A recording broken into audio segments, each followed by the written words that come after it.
BPL এ এবার হচ্ছেটা কি, একের পর এক রেকর্ড। 200+ রান করার পরও স্বস্তিতে নেই কেউ। বিপিএল ইতিহাসে এবার সর্বোচ্চ রানের স্কোরের টার্গেটগুলো সহজে টপকে যাচ্ছে বিপক্ষ দলগুলো।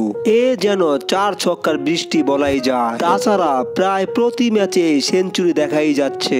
আজ তো সিলেটের 205 রান টপকে মাত্র 19 ওভারে 210 রান করে ফেলে রংপুর। তো দর্শক, সম্পূর্ণ বিস্তারিত থাকছে পুরো ভিডিওতে, অবশ্যই ভিডিওটি না টেনে সঙ্গেই থাকুন। বিপিএল এ সব সময় লো স্কোরিং ম্যাচ হতো, তখন প্রতিটি দলই 150 রান করতে পারলে বলাই যেত এই ম্যাচ জিতবে। কিন্তু এবার 200 রান করার পরও জয়ের আশা করা যায় না, কারণ এবারের বিপিএল এর প্রতিটি ম্যাচে 4 ছক্কার বৃষ্টি দেখা যাচ্ছে। দেশি বিদেশি প্রতিটা ক্রিকেটারই বিধ্বংসী ইনিংস খেলছেন। তাছাড়া 200+ স্ট্রাইক রেটে নিয়মিতই মাঠ মাতাচ্ছেন ব্যাটাররা।